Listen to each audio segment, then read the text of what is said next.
Salam dostlar. Bugünkü videomuzun maksadı Zakaspı oblasında Sovyetlere karşı hareket eden toporlar hakkında käbir maglumatlar size yetirmek bolup durýar. 1920-1935 ýyllarda Sovyetlere karşı hareket eden toporlar Türkmen tarihinde entek dolu öwrenilmedik meselelerin biri bolup durýar. Sovyetler dövründe bu meselenin tarih hakkında köp sanly kitaplar, kitapçalar, makalalar, yazılar ve bir näçe eserler yazılıp çap edildi. Ýöne olaryň esasy bölegi propaganda maksatly bolupdyr. Bu döwrüň wakalary Sovet ruhunda, ýagny bir tarapdaýyn beýan edilipdir. Sovet Russiýasynda 1918-1920 ýyllaryň raýatlyk urşy tamamlanandan soň Türkistan Awtonom Sovet Sosialistik Respublikasynyň Zakaspı oblastynda, şeýlekim Xivanyň we Buharanyň türkmen ilaty ýaşaýan sewitlerinde Sovet häkimiýeti berkar edildi. Emma Sovet häkimiýeti heniz berk däldi.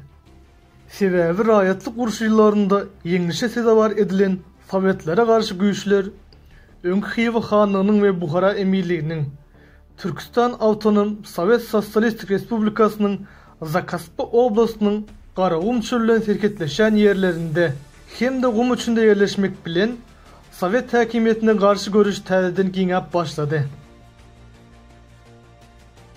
20-nji asyryň 20-nji ýyllarynyň başlarında Sowyetlere garşy hereketin ýaýran ýerleriniň biri de Zakaspı oblasty boldy.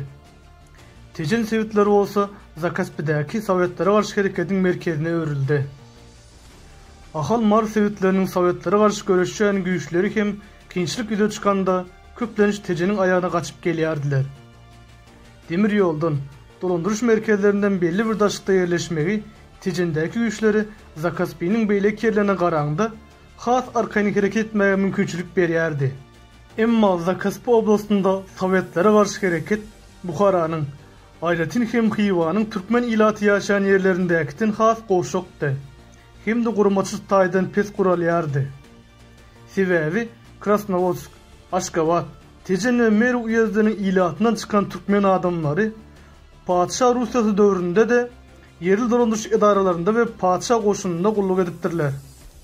Sowet häkimiýeti berkar edilenden soň hem Aşgabat we Mer uýezdiniň ilaty Zakaspydaky Sowet häkimiýetiniň esas daýanjy bolup durýardy.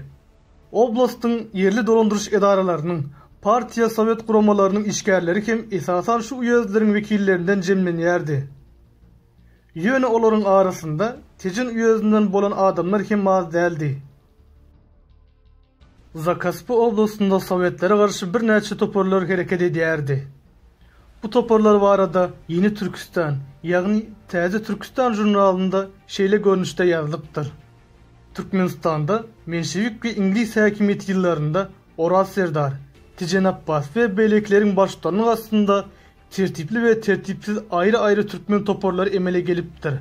Olar esasan oblastyň Poltorask, ýagny Aşgabat, Tejen we Mer uýezlerinde hereket edýärdiler. Gurrun edilýän döwürde häzirki Balkan welaýaty boýunça diňe garrygala sewitlerinde hereket eden begenjiň başçylygyndaky 6 adamdan ibaret bolan topar hasaby alınıpdyr. Gelin indi bolsa Zakaspy oblastynyň 3 uýezinde Sowyetlere garşy hereket eden toporlaryň sanawlaryna seredip geçeliň. Tutuş Poltorask uýezi boýunça 13 topar bolup, ýigitleriniň jem sany 109 adama deň bolupdyr. Tutuş Mer uýezi boýunça 16 topar bolup, olardaky ýigitleriň jem sany ata mäneli bilen İlmämet İşanowyň toparyndakylar hasaby alınmaganda 266 adamdan ibaret bolupdyr. Tejen uýezdi boýunça 16 topar bolup, 263 san ýigit hasaby alınıpdyr. 1920-1925 ýyllarda häli şimdi üýtkäpdir maglumatlara göre bütün Zakaspy oblasty boýunça jembi 47 san topar hasaby alınıp, olardaky ýigitleriň jem sany 535 adama deň bolupdyr. Emma oblastyň içeri işler edaralarynyň hasabatlarynda aýdylýaly bu maglumatlar dolu däl hasap edilipdir. Sebäbi köp toporlaryň häli şimdi serketden aňryk bärik geçip durmaklary olaryň takyk hasabatyny ýüretmäge mümkinçilik bermendir. Üstesine de görkezlen hasabatlarda Tejen hemde mer üyezlerinin çöllük etraflarında hareket eden ve bu sowetlerin Sowyetlere karşı esas güçlerin önünde jemlen Hojagulu Hanyň topar barada hiç zat aýdylmaýar. Türkmen halkynyň geçmiş hemde 20-nji asyr taryhy barada köp maglumatlary toplan Gurbanowyň düzen tawlysasynda Tejen üýezinde ady agdalan toparlardan başga da bir näçe toparlar bolupdyr.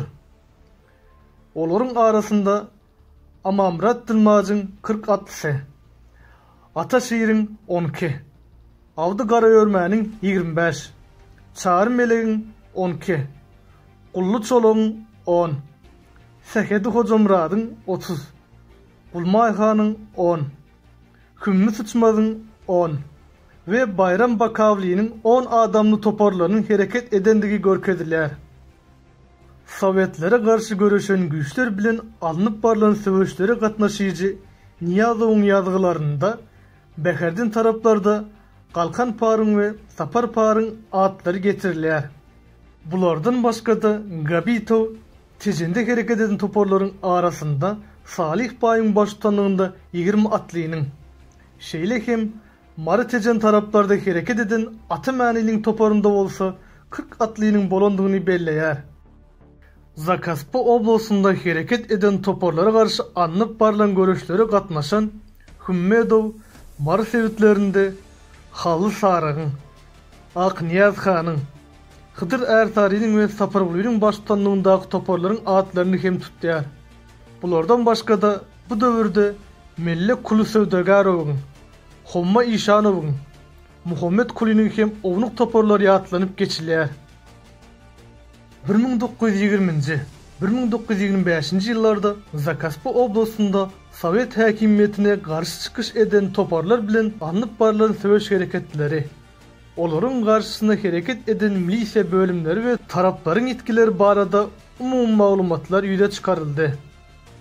Bu maglumatlary bu videoda tawlisadan görüp bilersiňiz. Hawa dostlar, bugünkü videomuz şundan ibaret. Eger videomuz göňüňizden turan bolsa we şeýle videolaryň dowamynyň gelmegini isteseňiz, like goýmagy ýatdan çykarmaň. Bu videoda ady agdalyp geçilen adamlary tanaýanlaryňyz bar bolsa, olar hakda öz bilýän eşiten zatlaryňyzy kommentariýa bölüminde ýazmaňyzy haýyş edýärin. Hoş sag bolun, saglykda görüşelim.